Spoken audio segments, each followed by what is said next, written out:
Welcome to No Hair, All Heart, the podcast that has been usurped by its own host, who is reading from his new novel, Jonnie Fazoolie, Transfinite Reality Engine. We are on section 19, which is Ransoming the Crypto. We revisit Jonnie Fazoolie freaking out in the lobby of the Karma Casino, realizing that his crypto hacker has finally gotten back in touch with him. Jonnie, my man, do what they say. Who?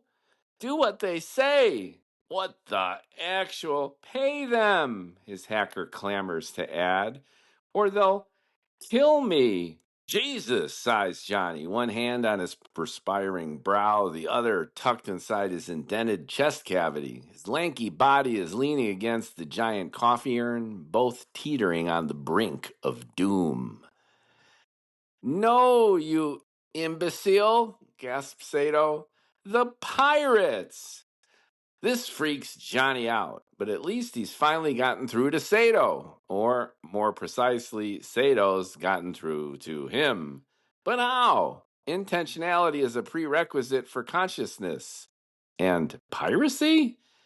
Jonnie imagines his hacker strapped down on an oily deck at rough seas, beaten with chains, forced to beg for his life, the Star Coder's gear already on its way to a pawn shop in Mogadishu.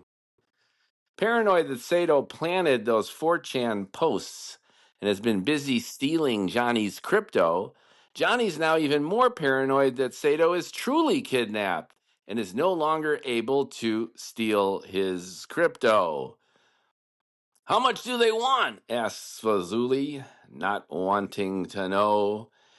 Shan bokol io shan io konton kun shan bokol io shan io konton, yells a hoarse voice in Somali, echoing transatlantic.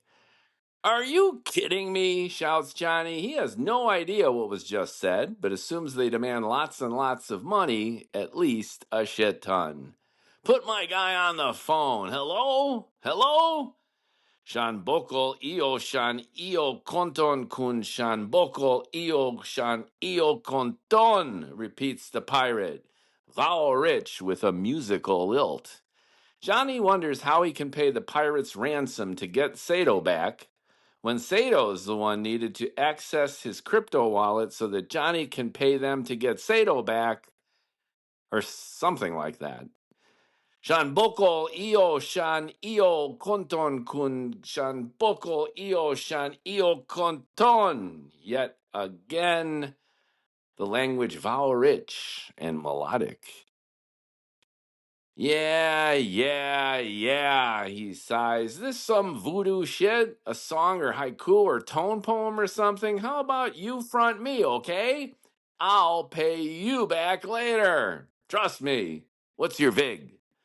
Shan bokol io shan io konton kun. Now hold on a second. Hearing himself rant, Jonnie's bullshit radar goes into overdrive, exposing not only the absurdity of the whole situation, but the increasingly high likelihood of our scammer getting scammed. Since inception, crypto has been mired in fraud, not surprising given the currency is a digital fiction. From fake ICOs to pump and dump schemes, phishing to fisting, caveat emptor galore. Shrouded in scandal, early crypto kings and queens founded fraudulent Bitcoin copycats that soon proved to be elaborate Ponzi schemes, fallen chess pieces mysteriously vanishing. Fake currencies like OneCoin and Dollar Squid, fake exchanges like Thodex and Quadriga, and fake investments like BitConnect and others were paltry precursors to XTX. Lessons never learned. Along the way, a bunch of people faked their deaths too. Others got really murdered. A long list, including John Forsyth, Vitaly Semenov, and Fernando Perez Algaba. Mostly unsolved crimes. Ugly deaths, torture, and disappearances too.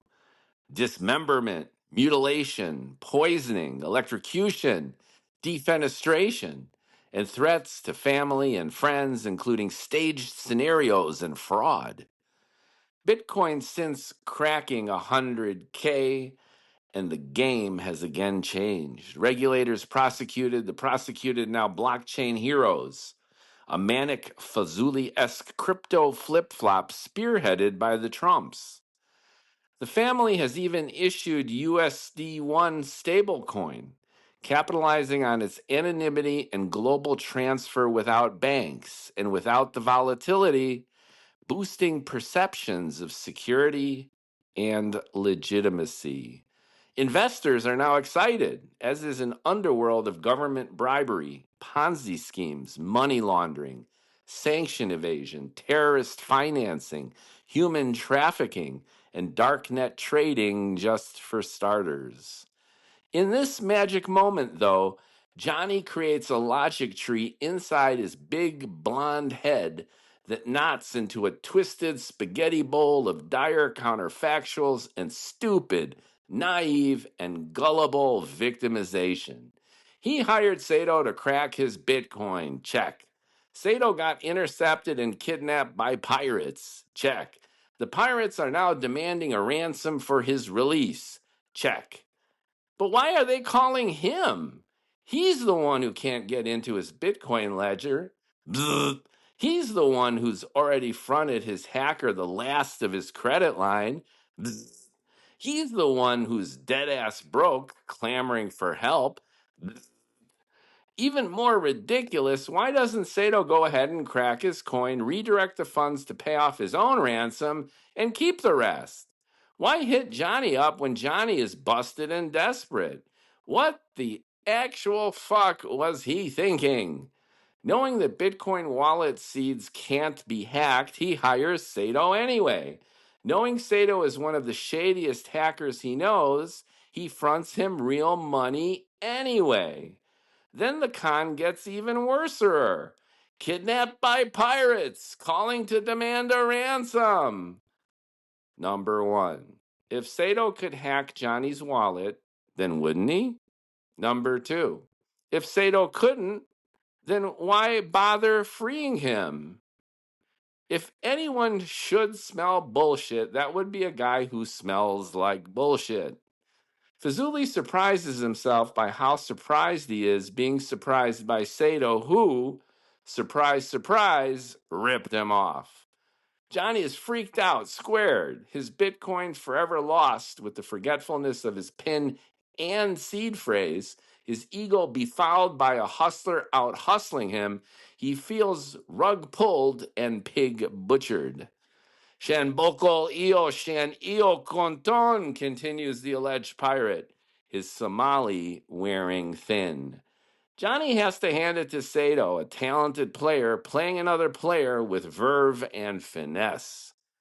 A great con, after all, doesn't fool the mark, but makes the mark fool themselves by believing what they already want to be true, and by eagerly surrendering their control through misdirection. Similar to a professional magician, an accomplished hustler puts on a great show, one that the mark pays for being scammed. Audiences want to be entertained, and so do victims of cons. The conference audience behind the closed main hall doors audibly gasps. Whatever is going on in there, faux Rammstein concert or not, seems far more interesting than his lobby ordeal. Flustered and flummoxed, Fazoolie changes this shit up. Through his daily Tai Chi, he's learned how to take offensive energy and defensively throw it right back at his assailants.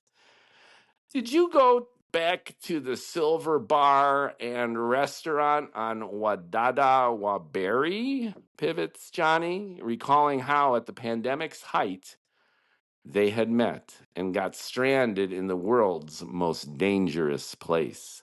I did no such thing, lies Sato, giggling like a girl chastised for raising her knickers in Catholic school. The sudden state change astonishes nobody, least of whom Fazoolie, who feels fucked. The whole setup sus. The Somali pirates must have nabbed Sato after philandering forever at the notorious hooker bar.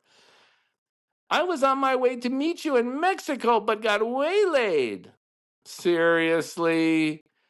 Get into my crypto first, suggests Jonnie, stating the obvious out loud, baiting him for a reaction. We can pay off your friends, and I'll triple your consulting fee, no questions asked.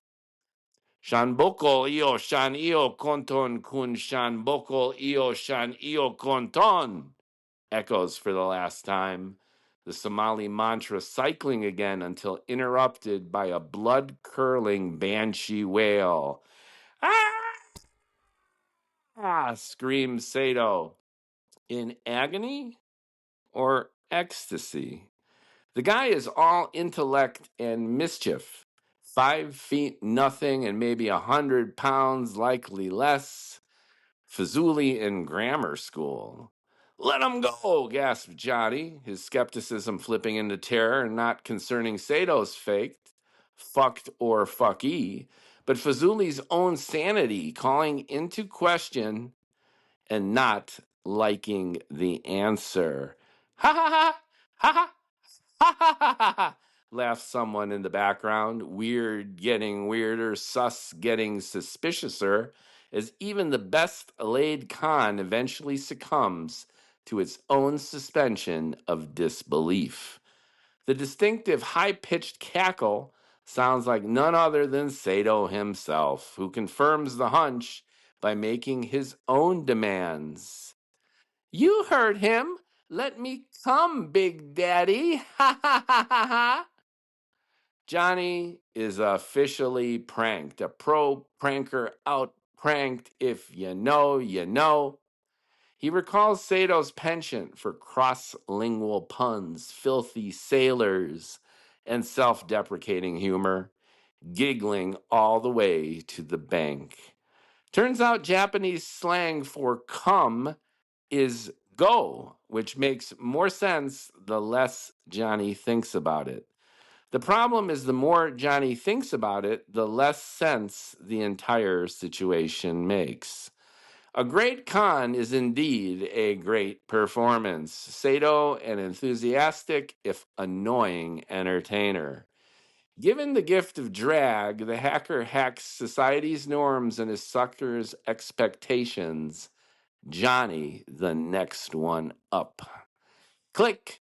The line goes dead. That silly bastard, one of the most talented gearheads in the world.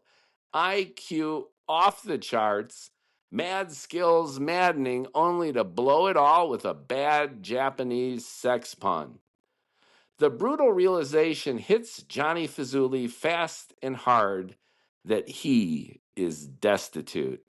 Regaining access to his Bitcoin was his last-ditch attempt at keeping the circling vultures at bay. Now, he's fucked. But by whom? Somali pirates? A gifted weirdo he met in an African nightclub at the height of the scourge? Their collusion? Another clickbait conspiracy theory? What the actual fuck is going on here? Jonnie stares at his phone, shocked for 2 seconds until he loses his focus and starts to play Candy Crush.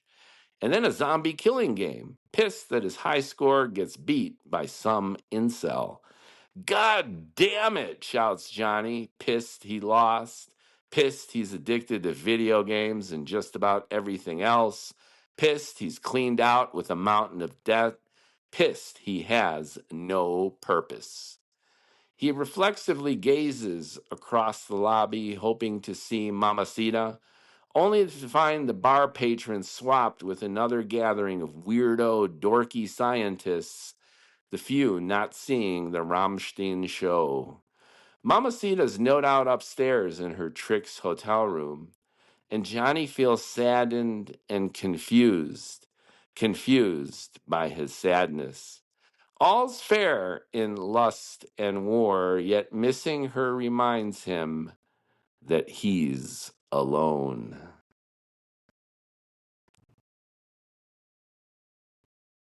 Sato Hatsura. Who the hell is he? What does he have to do with Jonnie? Well, apparently they met during the pandemic. Sato is one of those creepy dark web hacker types. And as described in the narrative, Jonnie, in his desperation, reached back out to him based on that reputation to naively enough ask the guy to try to crack into his locked crypto wallet. But now Jonnie realizes at this point in the story that it's all bullshit. It's just not going to happen.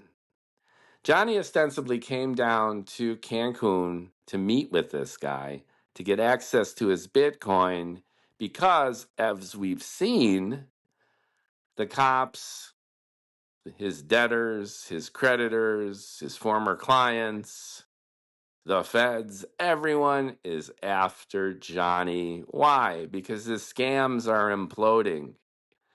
He's lied his way into the brink of bankruptcy. They're chasing him down for money he doesn't have.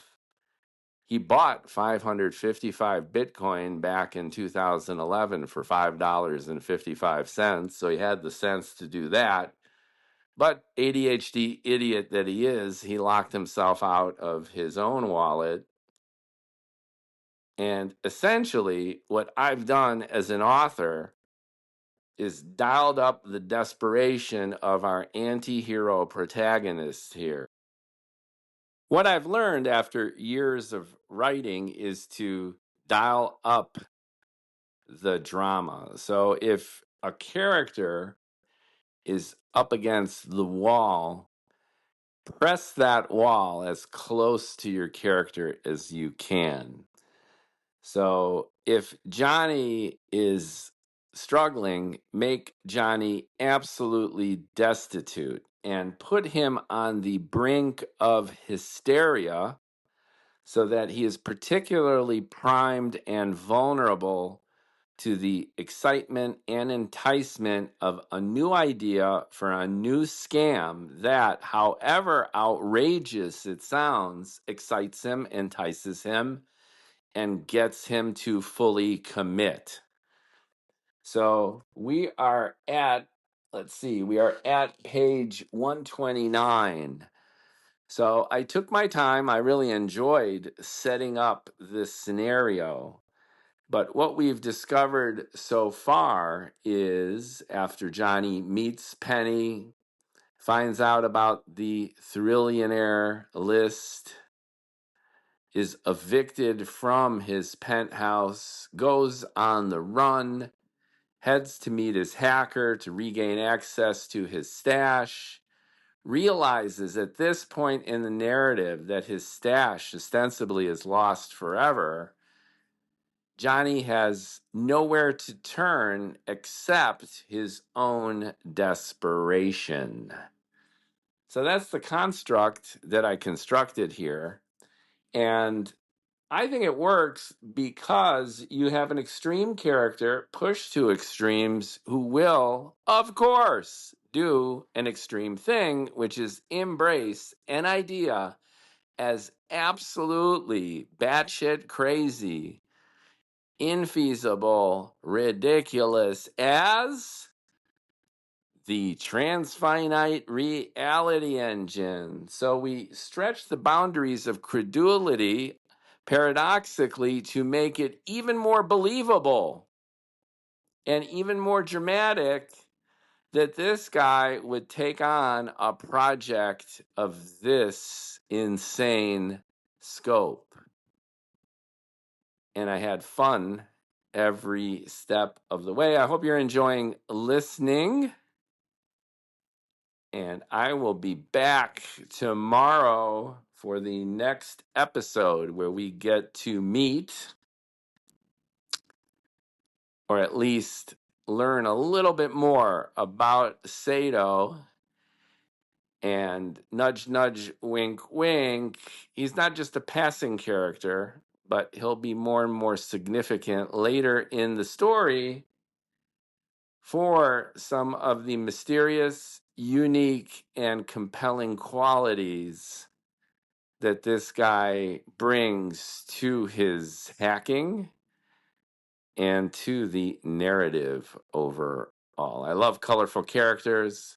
The other big lesson that I have learned after years of writing is stories are anchored in character. I used to look at this back-ass words, ideas first, then build a world, and then, oh, by the way, populate them with characters. No, no, no, no, no, no, no. You start with the characters. You can have all the ideas you want and think and build in parallel, but it's all about characters. Characters that are relatable, that are fun, that are compelling. And you put them into these organic situations. You don't need that much backstory regard to who they are as a person, but you need to be very, very clear about what they want. You need to be very, very clear about the obstacles that are in their way. And then, like a chemical reaction, their goals and their obstacles combine kinetically. It's an exothermic, dramatic reaction. And that's where the story happens. And they write the story. Your characters write your story. So thanks for listening. Every once in a while, I'm going to dive in with these little commentaries. And if you're also curious, I've been leaving annotated summations of these sections in my Bald and Bloviating podcast series with installments of Inside the Infiniverse. I've recorded 2 of these already.